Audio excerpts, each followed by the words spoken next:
భారతదేశంలోనే అతిపెద్ద రాష్ట్ర రాజధాని ముంబై లాంటివి ఉంటాయి. అట్లాగే బెంగళూరు, చెన్నై, హైదరాబాద్ లాంటి పెద్ద పెద్ద హబ్సే ఉన్నాయి.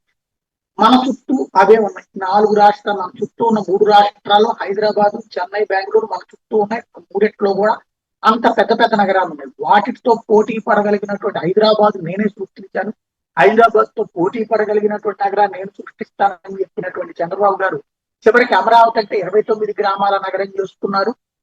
విజయవాడ, గుంటూరును కూడా సపరేట్ కార్పొరేషన్స్ గానే ఉంచేసి అమరావతికి చట్టబద్ధత అని ఒకటి ప్రకటించేశారు. మొదట దాంతో వివేదించేటటువంటి వాళ్ళ పార్టీకి సంబంధించిన సతీష్ చాగంటి లాంటి వాళ్ళు కూడా ఇప్పుడు అద్భుతం ఇది అని చెప్పే ప్రయత్నం చేస్తున్నారు. అమరావతిలో మొత్తం ప్రభుత్వం సెక్రటరియట్, అసెంబ్లీ, హైకోర్టు అధికారుల కార్యాలయాల నివాసాలన్నీ సుమారు 1 కిలోమీటర్ వెడల్పున్న ఏరియాలో ప్లాన్ చేశారు. ఇది ఆదృశ్యం కాదు.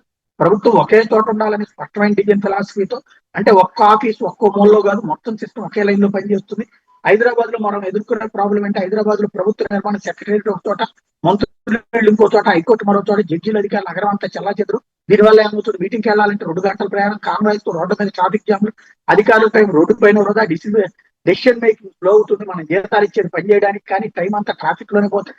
అది నష్టం ప్రజలకే. అమరావతిలో డిస్టెన్సెస్ అండ్ అడ్వాంటేజ్ ఇక్కడే అసలు డిఫరెన్స్ కనిపిస్తుంది. మొత్తం ప్రభుత్వం 5 ప్రధాన బిల్డింగ్స్ లో ఒక బిల్డింగ్ నుంచి ఇంకోటి 5 నుంచి 10 నిమిషాలు. ఐఏఎస్ ఆఫీసర్లు ఇల్లు సెక్రటరీకి 500 మీటర్లు, MLA quarters assembly kilometre, NGO ఉద్యోగులు 2 కిలోమీటర్ల పరిధిలో, గ్రూప్ ఆఫీసర్లు ఇంకో 1 కిలోమీటర్ దూరంలో, ముఖ్యమంత్రి నివాసం 1-2 కిలోమీటర్లు, హైకోర్టు జడ్జీలు ఇళ్ల నుంచి కోర్టుకి మధ్యలో ఒక పార్క్ మాత్రమే నడుచుకుంటే వెళ్లే దూరం. మీటింగ్కి వెళ్ళాలంటే లిఫ్ట్ దిగితే చాలు, పక్క బిల్డింగ్కి వెళ్ళి మళ్ళీ లిఫ్ట్ ఎక్కితే మీటింగ్ హాల్.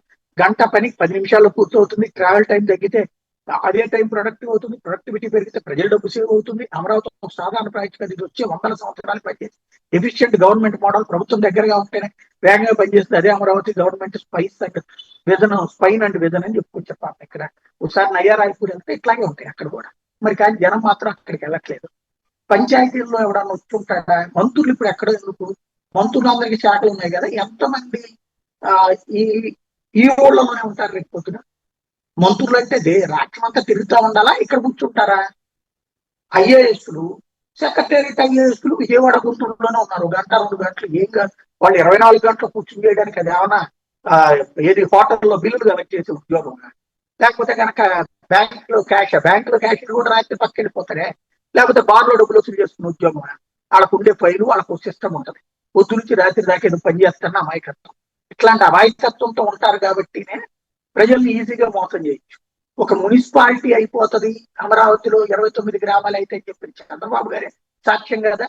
అసలు హైదరాబాద్ తో పోటీ పడాలంటే హైదరాబాద్ లో ఉన్నటువంటి ఆ పాచిమల్లారమో లేకపోతే మియాపూర్ అంత ఉండాలి రాజధాని.